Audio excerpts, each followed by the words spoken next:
everyone, and welcome back to another Storytime video. And today I'm going to retell a story that I have told previously. I don't remember exactly when I told the story off the top of my head, but I have talked about what going to private school is like. Now, of course, there are advantages and disadvantages to going to private school, and as well as homeschooling, but I don't have any experience being homeschooled, so I can't speak on that at all. But it's private school and public school, high school, college. I can speak on all of that, but not homeschool. Anyway, to get into the meat of the subject today. So, of course, there are some advantages, disadvantages, all that to going to private school. Of course, it is up to you to decide whether it is best for your child or your children that they should go to public school or private school. I am not here to give anybody parenting advice. And I would never, without anybody's consent, really, tell anybody how to raise their children. I just don't think that's very respectful to tell a parent without their permission or without them seeking guidance for you to go, I would do that this way or that this way. I just think that's not respectful. I just don't think that's very respectful to do when it's not your kid or your children. But so the advantages are that if you want them to learn certain things or maybe have a smaller or be in a smaller school where they might be able to get the help that they need, then, there are definite advantages there. I think teachers, I think they're really good, a bunch of really good teachers in public and private school.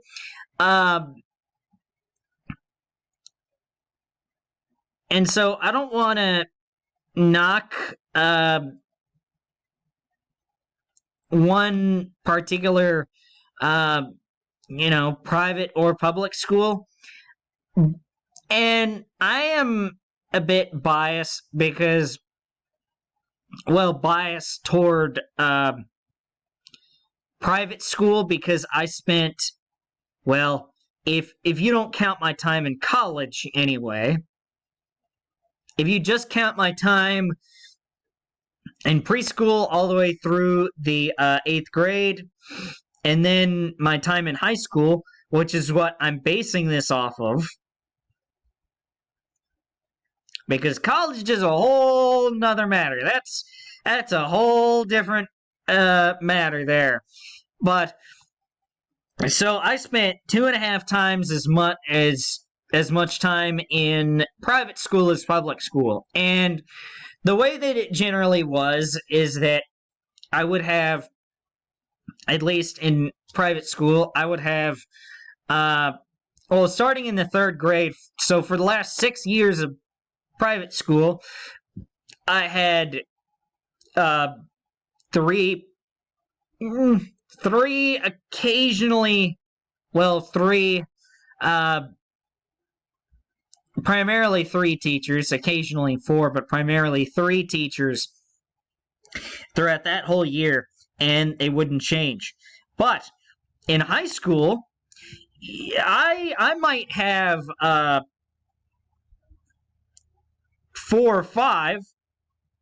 Well, I would have 4 or 5 teachers from well, mainly 4, but from August through December, and then uh, January through May, I would have another 4 or 5 different teachers. And for the most part, those teachers would be different. Now, there are some teachers that I had that could teach multiple subjects and did. That I had a math and an English from, like a math maybe in the first semester, and then an English from the next semester. I mean, that happened once, but usually it wasn't the rule, it was the exception to the rule. So, in so many years in private school, I might have had, including preschool, those 2 teachers. I had, let's see, I had those 2. I had that one. I had that other one. So 4, and I'm going through second grade, or first grade. So second grade, going up to 5. And then I would say I had about 10 different teachers, if I had to guesstimate right now, while I was in private school for 10 or 11 years. And then by the end of my first semester in my sophomore year of high school, I had already surpassed that. A year and a half. So I say that I'm a bit biased toward private school when it comes to teachers, to make a long story short, because I was able to build a deeper connection with them over time. Because, like I said, about 10 teachers in 10 years, you are able to build a deeper connection with them because you have their class longer. And so I'm a bit biased to saying that the teachers in private school are better.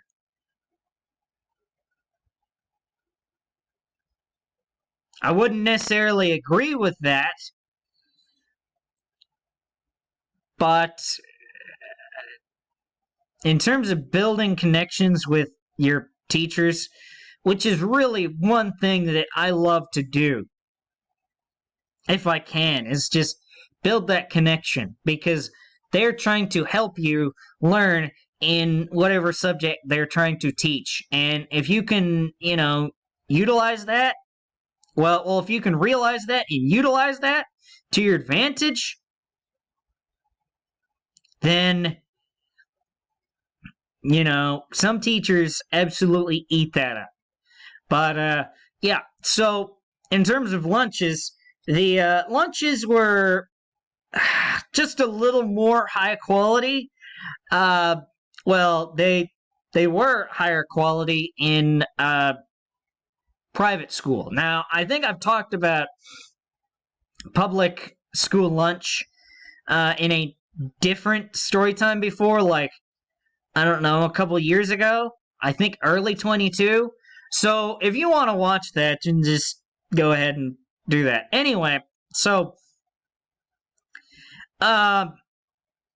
because you had to, so I believe, I don't know if, I know that you had to pay for private school and that you do, but I don't know if it's a separate fee for lunch and all that stuff. And if it is a separate fee for lunch, like, do they take it out per day, per week, per month, per year? I have no idea. I still have not spoken to my dad about the specifics because it hasn't come to my mind, but Maybe one day I will. Um, but and then there were science fair projects that I had to do um, every February when I was in private school that I never had to do in public school. Now, they greatly impacted your science score. At least that's what they said. I don't know if that's necessarily true, but they said that.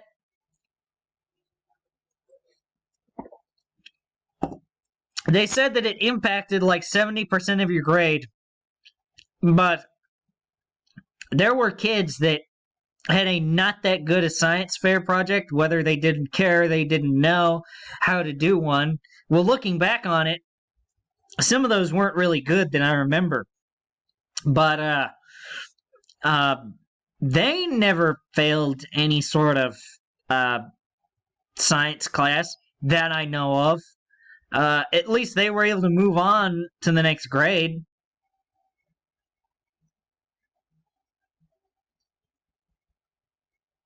But uh, so that's different. Private school to public school. Those science fair projects, looking back on them, they could have been fun, and they probably were fun. But in the moment, as a kid, I just didn't want to spend like all year because I was the type of kid where I would kind of get overwhelmed by stuff. And so when I had this big looming project or when I had this big project kind of looming over me, psychologically it just wore me down. It made it such that I didn't want to do it ever because I knew that it would take a lot of work. And so, from that aspect, it was not fun. But looking back on it, it probably could have really been fun considering that you could choose what you wanted to do for the project. So, you basically had free reign in terms of what you wanted to do for your project.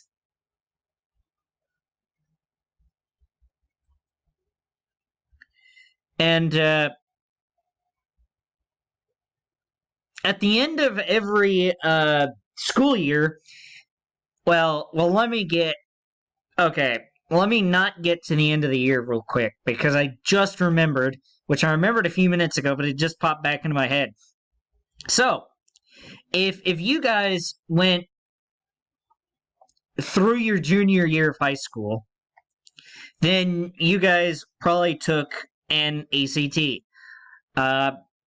Spring, more than likely April of your high school. Or, yeah. Well, more than likely April of your junior year of high school. So,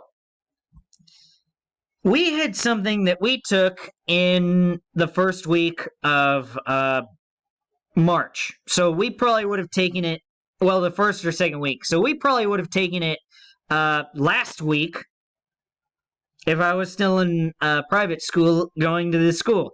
At least maybe a week or two ago. Anyway, so we had something called the Iowa tests. Now, do you guys remember the old Scantron stuff that would grade your tests like that, where it's like, if you bubble in an answer, you have to completely unbubble it and make sure that there's no trace or anything like that. Because I've seen those jokes pop up recently where it's like, yep, I remember that. And those were the times where you had to bubble in your name as well. At least I think you had to bubble in your name too.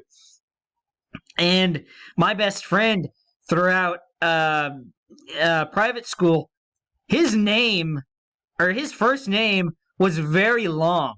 And like every year on the Iowa tests, his name didn't fit. So that's how I kind of remember that you had to bubble in your name, is that his name didn't fit. His name was off by like a letter or two. But it's just funny looking back that, they just didn't account for names, and his name is common. Well, at least it's not like it's a rare name or something, to where, you could find his name on one of those fake license plate things, in a store, or on like a lanyard thing, where it's like James, and you find Bob and Steve and Larry and Patricia and Olivia and Thomas and Kimberly and all those names, and Susan, those names. You can find his name on one of those things. And those were those Iowa tests were kind of difficult, but anyway.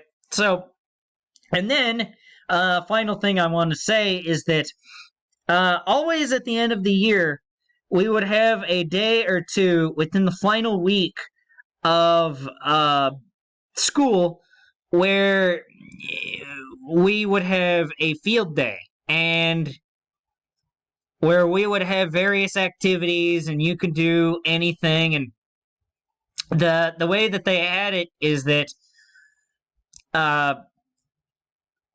we had a volleyball court, for example, outside, which is how you're supposed to do it, partly because of the sand. But anyway, so we had volleyball court, we had jump rope, we had a few other things that we did. Oh yeah, I think we had some soccer that 1 or 2 years. But anyway, so we would cycle through. Like, you would get assigned to a group, whether it's 1, 2, 3, 4, or 5, and Group 1 would start out doing volleyball, or Group 2 would start out doing soccer, or Group 3 would start out doing jump rope, and then they would give you an hour or so to do soccer or whatnot, and then Group 1 would do soccer next, and then the volleyball group would do soccer, and the soccer group would do jump rope next, and jump rope would do something else. And, well, depending on the activity. And that's the way that it was for most years. For the years where we didn't necessarily do that, it was just like, hey, go do your own thing. And that was a time where the teachers could sit and under the pavilion that we had on the playground and just kind of watch the kids, as well as grading papers, and just kind of talk amongst themselves. And so that provided a great opportunity for them to do that. And that was always my favorite day of the year. And I am a big nerd, but I will say that when I was a kid like that, playing on the playground was like my favorite thing to do.